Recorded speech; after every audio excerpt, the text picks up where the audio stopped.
Les livres 1 et 2 Samuel. Dans nos Bibles modernes, ce sont deux livres distincts, mais cette division est uniquement due à la longueur du manuscrit. Elle a été écrite à l'origine comme une seule et même histoire. Dans cette vidéo, nous allons nous contenter d'aborder le livre 1 Samuel. Après qu'Israël ait été délivré de l'esclavage en Égypte, ils ont fait une alliance avec Dieu sur le mont Sinaï et ont fini par arriver en terre promise. Israël était donc censé être fidèle à Dieu et obéir aux commandements de l'alliance. Avant le livre de Samuel, les juges ont montré comment Israël avait failli à cette tâche, et pas qu'un peu. Cette période marquée par le chaos moral a montré le besoin crucial pour Israël d'avoir des dirigeants sages et fidèles. Le livre de Samuel apporte une réponse à ce besoin. L'histoire du livre de Samuel se concentre sur trois personnages principaux. Le prophète Samuel, dont le livre porte le nom, le roi Saül et enfin le roi David. Ils ont à eux trois fait passer Israël d'un groupe de tribus dirigées par des juges à un royaume unifié gouverné par le roi David depuis Jérusalem. Le livre de Samuel a une fascinante structure qui entrecroise l'histoire de ces trois personnages en quatre parties principales. Samuel est la personne clé et le prophète dans la première partie du livre, mais il joue également un rôle majeur dans la section suivante, qui porte sur l'histoire de Saül. C'est en deux phases que sont racontées l'arrivée de Saül au pouvoir, puis celle de ses défaillances. Et la deuxième partie raconte sa chute et sa mort tragique. Le retentissement de la chute de Saül n'a d'égal que l'arrivée triomphale de David au pouvoir. Puis l'histoire de David est elle aussi racontée en deux phases. D'abord, il surfe sur la vague de son succès avant d'affronter ses propres défaillances qui entraîneront sa famille dans une spirale autodestructrice avant de s'étendre à son royaume. Le livre s'achève sur un épilogue qui fait une sorte de synthèse de l'histoire. Voyons donc plus en détail le déroulement des événements. Le récit de la première partie prend la suite du chaos du livre des juges.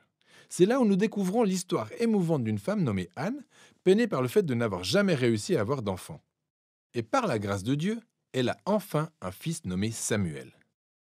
Remplie de joie, elle chante alors ce superbe cantique sous forme de poème dans le chapitre 2. Ce cantique raconte comment Dieu résiste aux orgueilleux et élève les humbles. Et comment, malgré les tragédies et la méchanceté humaine, Dieu poursuit son œuvre dans l'histoire. Et aussi sur la manière dont Dieu établira un jour un roi oint sur son peuple. Le poème d'Anne a été placé au début du livre, pour introduire des thèmes clés que nous retrouverons tout au long de l'histoire, comme dans celle qui suit. Samuel grandit, il devient un grand prophète et le chef du peuple d'Israël au moment où les Philistins gagnent en puissance et deviennent les pires ennemis d'Israël. Dans une bataille cruciale, les Israélites étaient en difficulté, mais parce qu'ils sont devenus arrogants plutôt que de prier et demander l'aide de Dieu, ils brandissent l'arche de l'Alliance comme un trophée magique qui leur accordera automatiquement la victoire dans la bataille. Mais à cause de leurs prétentions arrogantes, Dieu fait en sorte qu'Israël perde la bataille et l'arche est dérobée. Les Philistins s'emparent donc de l'arche et la placent dans le temple de leur dieu Dagon. Puis, c'est sans armée que le Dieu d'Israël frappe les Philistins et leur dieu Dagon, par des fléaux envoyés sur le peuple. Et bien évidemment, les Philistins ne veulent plus de l'arche, alors ils la renvoient à Israël. La remarque à noter de cette petite histoire est la suivante. Dieu n'est pas le trophée d'Israël, et il résiste à l'orgueil aussi bien chez les Philistins que parmi son propre peuple. Le peuple israélien doit donc rester humble et obéissant s'il souhaite jouir de la bénédiction de l'alliance de Dieu qui s'annonce dans la grande section suivante. Les Israélites viennent à Samuel et disent « Hé, nous voulons un roi comme toutes les autres nations. À toi de nous en trouver un. » Et Samuel, qui est assez énervé, va consulter Dieu. Dieu dit alors « Certes, leurs motivations sont mauvaises, mais si c'est un roi qu'ils veulent, il faut leur en donner un. » Nous découvrons alors la personnalité de Saül. Son histoire est assez tragique car il était très prometteur. Il est grand et bel homme, il semble être le candidat idéal pour devenir roi. Mais il a un gros défaut de caractère, il est malhonnête, il manque d'intégrité.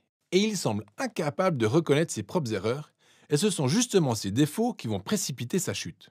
Au début, il remporte quelques batailles, mais ses défauts sont si profondément ancrés en lui qu'il finit par se discréditer en désobéissant ouvertement aux instructions de Dieu. Samuel, alors vieillissant, s'en prend à Saül et Israël. Il avait averti le peuple que seul un roi humble et fidèle à Dieu pourrait lui être bénéfique, et qu'autrement, les rois d'Israël les mèneraient à leur perte. Il informe donc Saül que Dieu va établir un nouveau roi pour le remplacer. C'est ainsi que s'amorce la chute de Saül. Pendant ce temps, Dieu œuvre en coulisses pour établir le nouveau roi en question. Il s'agit d'un jeune berger insignifiant nommé David. Il est le candidat le plus improbable pour devenir roi. Mais la fameuse histoire de David et Goliath démontre que le choix de Dieu ne dépend pas du statut de la famille de David, mais simplement de son humilité et la confiance totale qu'il voue au Dieu d'Israël. Cette histoire reflète donc tous les thèmes du cantique d'Anne. Les orgueilleux Saül et Goliath sont rabaissés alors que l'humble David est élevé. À partir de là, nous assistons à la déchéance de Saül qui sombre lentement dans la folie, pendant que David accède au pouvoir. David commence d'abord à travailler pour Saül comme général. Il gagne toutes les batailles, et par la même occasion tous les honneurs. Saül devient jaloux et commence à traquer David sans relâche en essayant de le tuer. David, qui n'a rien fait de mal, s'enfuit donc en direction du désert où il patiente. C'est là que nous découvrons le véritable caractère de David. Il a de nombreuses occasions de tuer Saül, mais ne le fait pas. Il croit simplement que malgré la méchanceté de Saül, Dieu établira un roi pour son peuple. Chose intéressante aussi, de nombreux poèmes de David qu'on trouve dans le livre des psaumes sont liés à cette période de sa vie. Ils expriment tous la même attitude de confiance. Cette section du livre s'achève donc sur la mort atroce de Saül suite à une défaite contre les Philistins.